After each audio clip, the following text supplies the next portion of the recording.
বন্ধুরা, শুভ বিবাহ সিরিয়ালের আজকের এপিসোডে দেখানো হয়েছে তেজ ও সুধার বউ ভাতে এসেছে সুধার পরিবার।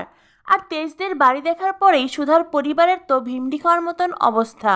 দোয়েল মনে মনে ভাবতে থাকে, এত বড় লোক বাড়িতে সুধাদের বিয়ে হলো, আজ এই বাড়িতে বউ হয়ে আসার কথা ছিল আমার, কিন্তু সব কিছু নষ্ট করে দিয়েছে ওই সুধা দিদি। ভগবান, তুমি যদি এর চাইতে বড় বাড়িতে আমার বিয়ে না লিখে থাকো তো।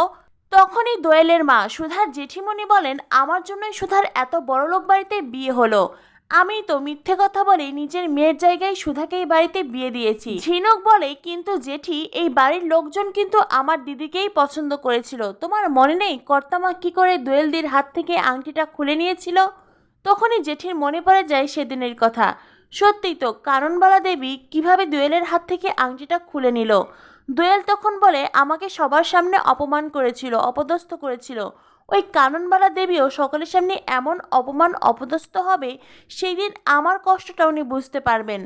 তখনই সুধার মা বলে, দোয়েল মা, এইভাবে কথা বলতে নেই, বড়দের সবসময় সম্মান করতে হয়। ঠাম্মি বলেন, ও কি ছোটবেলা থেকে শিখেছে নাকি গুরুজনদের কি করে সম্মান করতে হয়? সুধার গুণে কি নিজেকে গড়ে নেবে তা নয়, সুধাকে তো সবসময় হিংসে করে এসেছে।